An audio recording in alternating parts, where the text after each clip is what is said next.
Ladies and gentlemen, welcome back to Talking Numbers. My name is Paul Jantz, just in case you've missed our series throughout 2021, which if you haven't missed our series, we hope you've really enjoyed the type of content we've been able to bring to you. We've had some fantastic guests throughout the year, and sadly, this is our last Talking Numbers podcast for the year. But we're going to go out with a bang. We're going to go out with something really special and some really important information for all of you as practicing accountants, looking to grow your firm, looking to add value to your firm. I have the pleasure in chatting to one of our Australia's leading brokers of our accounting industry, Colin Simkin. Welcome to Talking Numbers. How are you? Thanks, Paul. Terrific. Great to be here.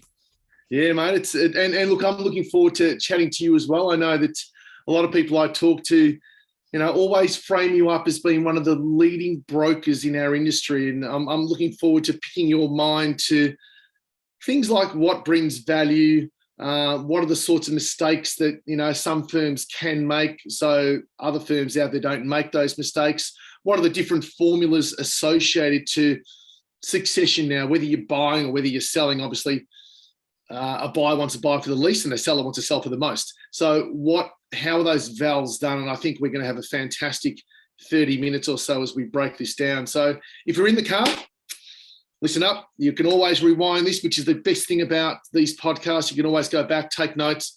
If you're sitting there and you're watching us today, get out your notepad, get out your pen, because we're going to share a lot of information with you about how you can plan for the future. Now, Colin, for those of our listeners that don't know much about you, and if you're obviously watching this as well, you've got the ability to see Colin as well. Maybe share with everybody that's online today a little bit about you, your story, and why you're doing.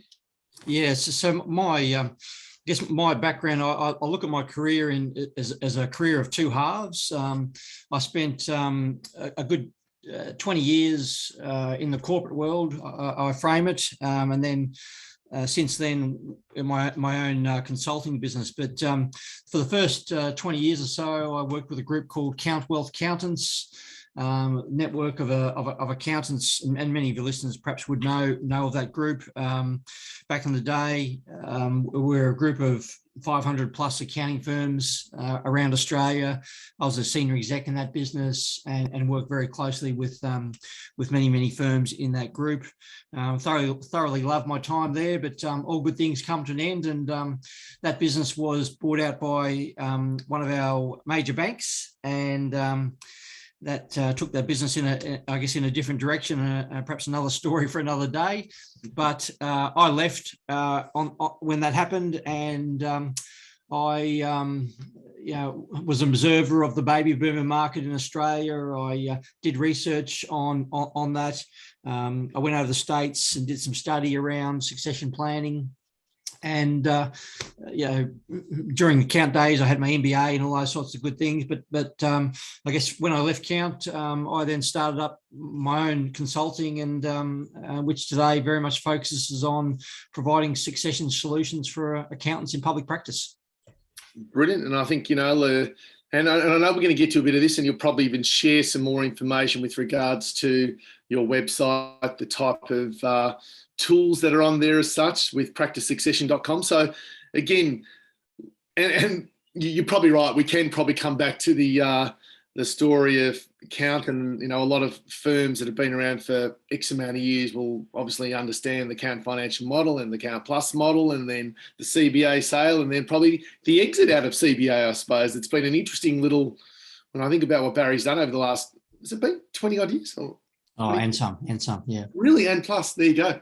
It doesn't seem that long, but great story. And you're probably right. We will come back to that another day. But mate, if we focus on a little bit about obviously what we want to talk about today, and that's about succession for accounting firms. And what made you enter the market to prepare and help firms for succession?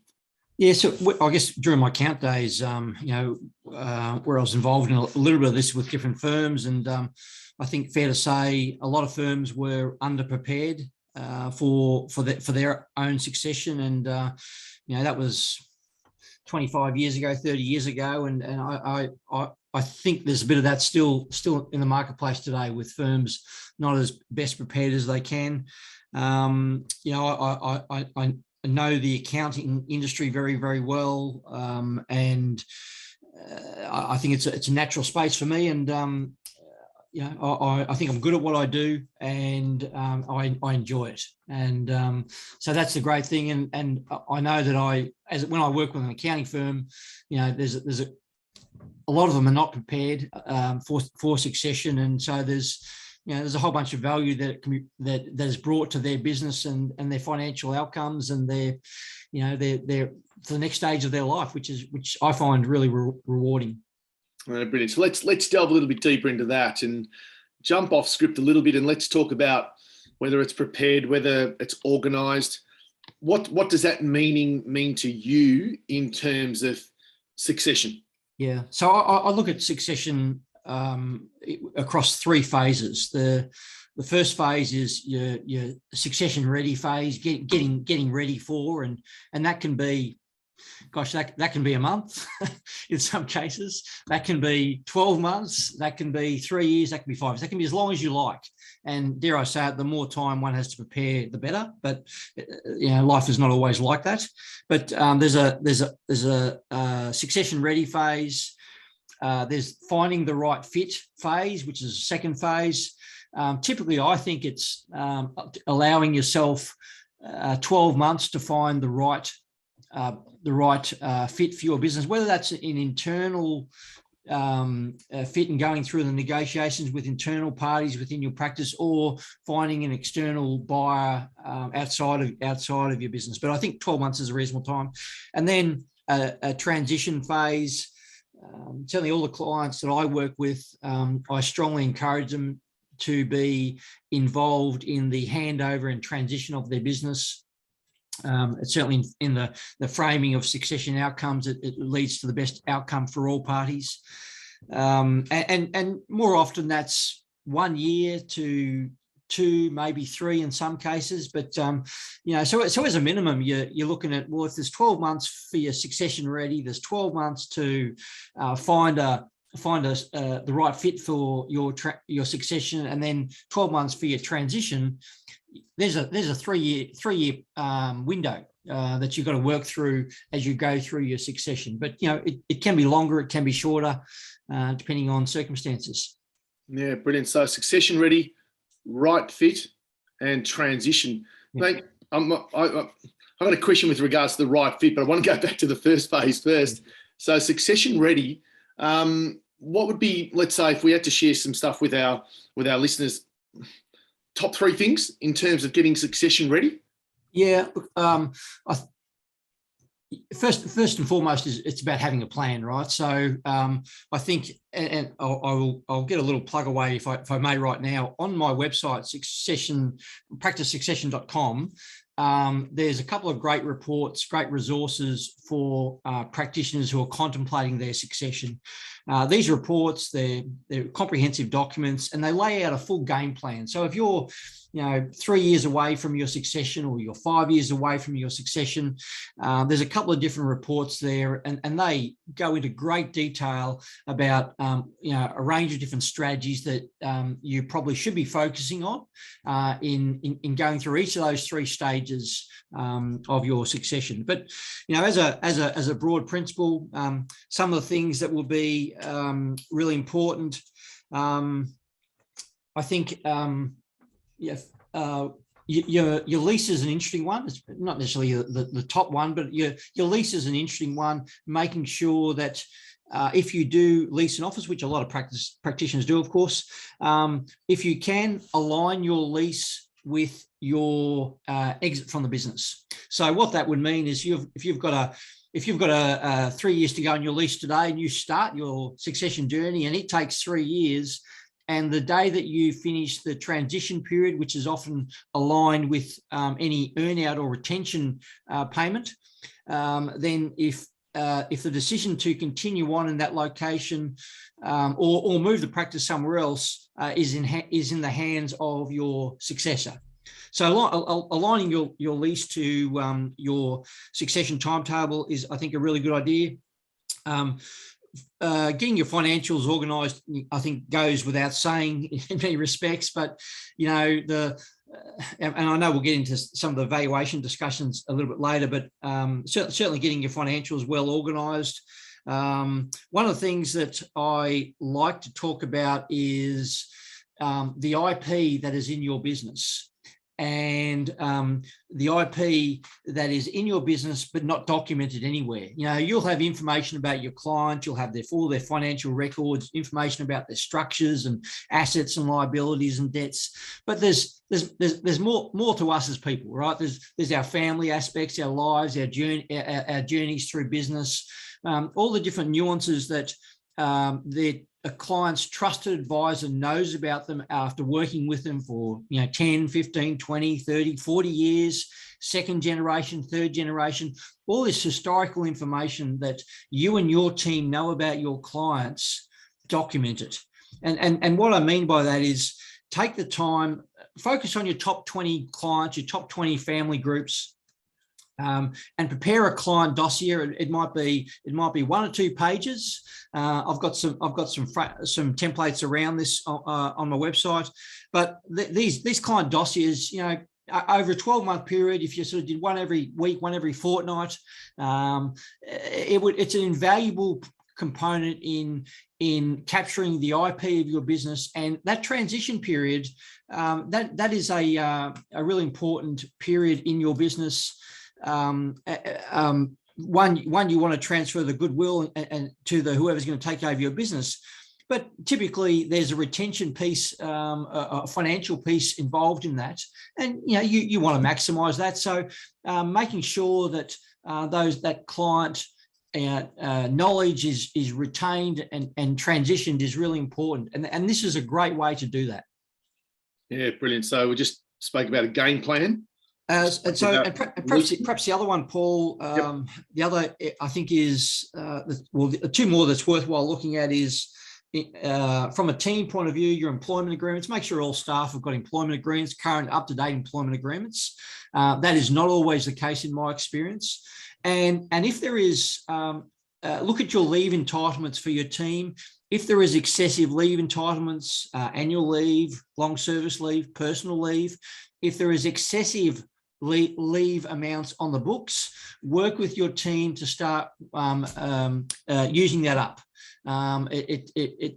It's not always a great look if you're somebody who's taking over practice and a staff member wants to take that whole bunch of annual leave that they've been saving up for the last however many long, and they want to take a 2-month break on the day the transition happened. That's a real problem, right? For a host of reasons. So get that leave balances in order as you work through that succession ready phase. And perhaps the last one I would touch on is your cash lockup. If you've got, it's a one that's been discussed and mentioned forever, I guess, but I continually see it as a problem. Whip debtors, if you're whipping debtors, if each of them are more than 30 days, look at do something about it. And there's a myriad of strategies you can put in place in your practice to address it. But if you don't, whoever takes over from the business probably will. And there will likely be a cost to that. So I say, you take the lead on it, you sort these matters out, and it will be a far better outcome for all parties concerned if you do that. Yeah, brilliant little series of golden nuggets there with game plans, IP, leases, transition phase. So that dossier list of starting with 20 clients, employment agreements, employment leave entitlements, and obviously good old lockup. So you just mentioned there that 30 days whip, 30 days debtors, so total of 60. But I agree, those numbers were 60 plus going back 10 years ago. Nowadays, with all the different learnings, technology, there's no reason why that should be under 30 days. So we'll get to that now in terms of what determines a good price. But one of the other things I just wanted to talk about was, and we might come back to it, but right fit was an interesting one, because does that mean not always the highest price is the right fit? Absolutely. There's, I haven't experienced it with clients that I've worked with, but there's plenty of stories out there that acquisitions have been done and they've been a disaster, and hasn't worked for either party. And typically what happens for the seller is that their retention that might, so a normal transaction might be, say you've got a practice worth $1 million. A fairly sort of standard transaction might be you receive 80% of the value of the business today, so let's say 800,000, and then 200,000 might be paid in 12 months' time, provided the business turns over $1 million in fees in 12 months' time. There's plenty of examples of businesses being absolutely falling apart and no retention being paid, and the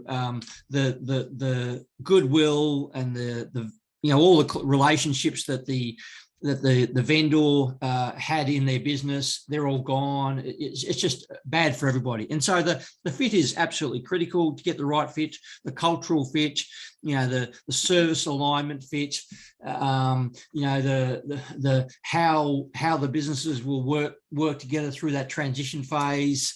But the fit is so much more than just price. And one of the biggest mistakes I see some practitioners make as they're going through this process is that they just deal with one party, one buyer, right? And so because somebody's approached them, and the reality is it is a seller's market. And normally when I take a practice to market, if that's the pathway that we're going down, it is not uncommon to have 10, 15, 20 written offers on the table that we're working through. And we won't meet with all them. We will cull that and scrutinize that and work through and find out which of those firms on paper we think and what we know about those is the best fit before we meet with them. And we'll meet with 3, 4, 5, 6 firms face to face to try and find that best fit for that practice. In my experience, there is so much more to, and certainly it is not always the highest dollar that wins. And that was an interesting. As soon as you said that, that's where my brain went to, because people gravitate towards obviously the highest price, but this is not just selling a property and moving on. This is selling a business and a lot of goodwill. I mean, people want good value for their practice, and there are, as I say, it is a seller's market. So having the choice and options to pick, and to be truthful, I know we've had previous discussions. I've never sold a practice for under $1 for dollar. That old rule of thumb. Yeah. Often the practices that I would sell are in that $1.15, $1.20, $1.25, $1.30, $1.35 kind of realm.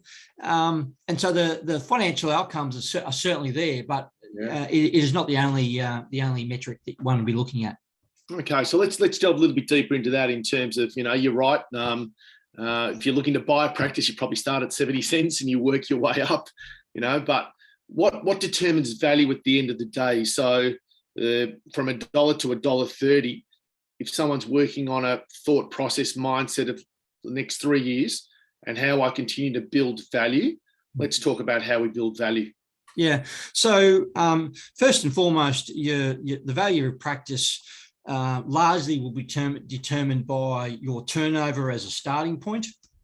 And then, secondary to that will be your profitability. And there's clearly a whole bunch of other elements underneath that. But, rule of thumb in the accounting industry, it's been around forever, and it certainly holds true today, that a lot of firms, a lot of buyers will look at the value of a practice, implying this rule of thumb, dollar for dollar, or cents in the dollar is probably a better description of it. And as I say, I have not sold a practice for $1 for dollar. They've always been higher. But putting that aside, as a rule of thumb, if your practice has profitability, normalized EBITDA after partner salary, market salary, of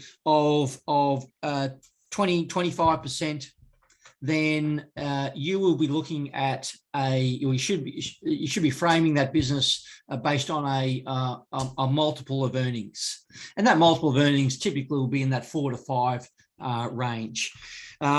If you have a business is less profitable, and there are many firms out there in the marketplace, 5%, 10%, whatever the case may be, typically they will sell for dollar, or cents on the dollar.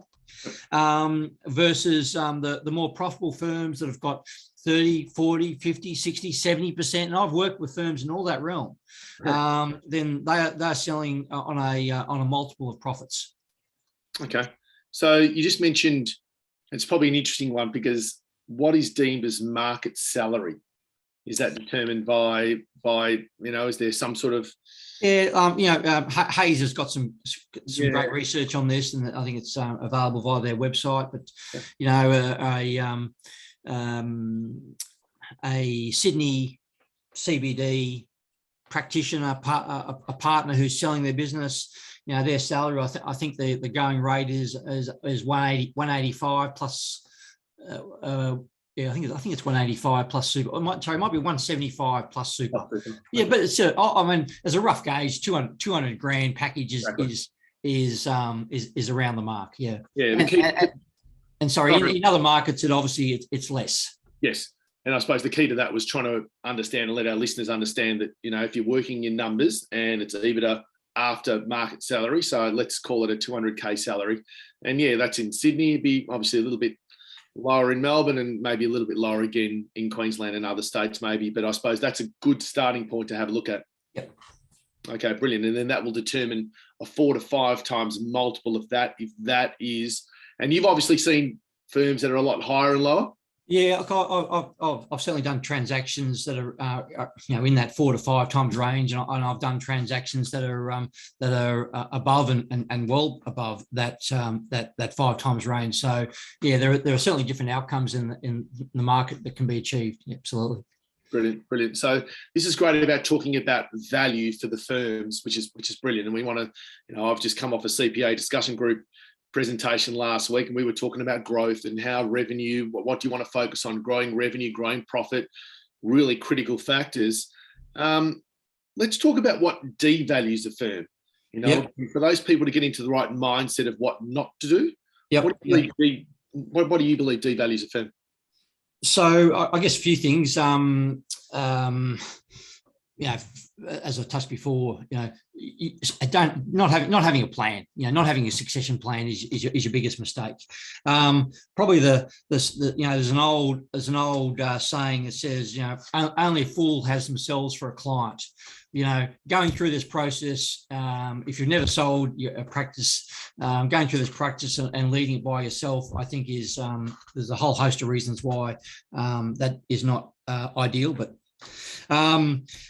specifically in your business, erratic financials, or revenues on a decreasing trend, profitability on a decreasing trend, or up and down, that is certainly not ideal.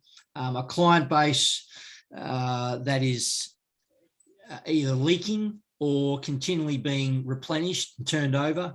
So stability is so in your financials, you want growing financials. With your client base, you want a stable client base.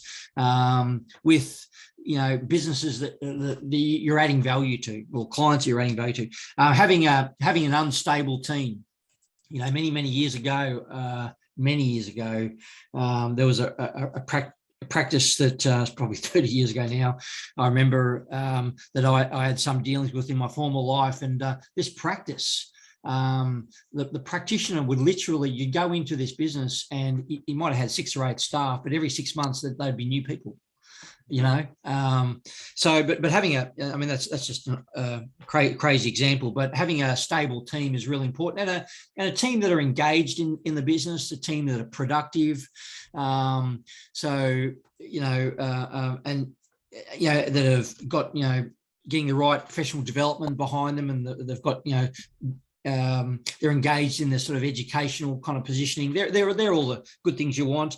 And what you don't want is to have team members that are silos, or partners that are silos, that run a client book within the business, that they're the only ones that have their fingertips over those clients. So having silos is something that you definitely don't want in practices. And the last one is just not being organised. When I work with a firm, I drive them bananas in the first few weeks I work with them. The amount of information that I want from them to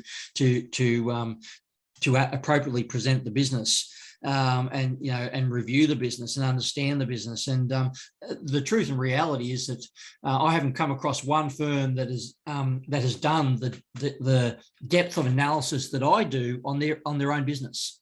Now, they know their own business, they intuitively know these, but they don't to the depth of analysis that certainly I go through.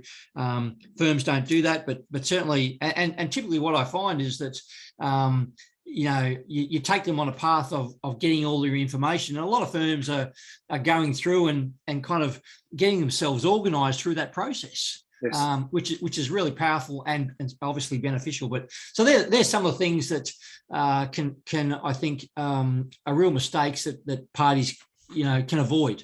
Yeah, brilliant. And I think again to our listeners, this is just priceless information that listening to this and trying to work through, and then putting a plan together for 2022 and your game plan for, let's say, the next 3 years, if that's what you're choosing to do. I suppose we've also got ourselves into an interesting, I think over the last the last 7 years, things have got better in terms of, while we've found people hard to find here in Australia, I know call it the outsourcing or insourcing or offshoring has grown dramatically, therefore allowing firms to have team members overseas. And from the firms that I've been speaking to, it just allows them to reduce their costs but still produce work in a very timely manner. Are you finding that in itself has been adding to profitability? Have you had any experience or thoughts in that? Yeah, look, particularly for regional firms, finding people can be just a massive challenge, right? And there's one thing sifting through a quality issue, but it's another issue when you just can't find anybody. So regional firms are certainly really challenged in that front. But the more profitable firms, I've dealt with firms that are 60 and 70%. Have got a 60 and 70% EBITDA. They don't do outsourcing. They don't have that. Different firms, the cloth is cut differently, right? But it's not the be all and end all. This is the only way that I can be a profitable or efficient business is by using outsourcing.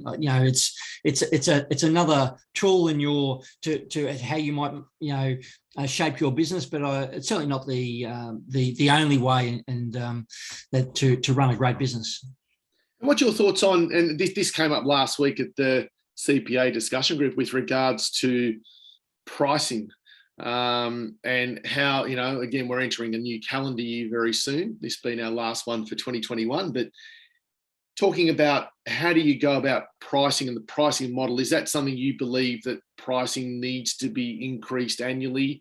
Yeah, look, absolutely. And again, in those reports that I referenced earlier, that's one of the things you would certainly look at is your price model.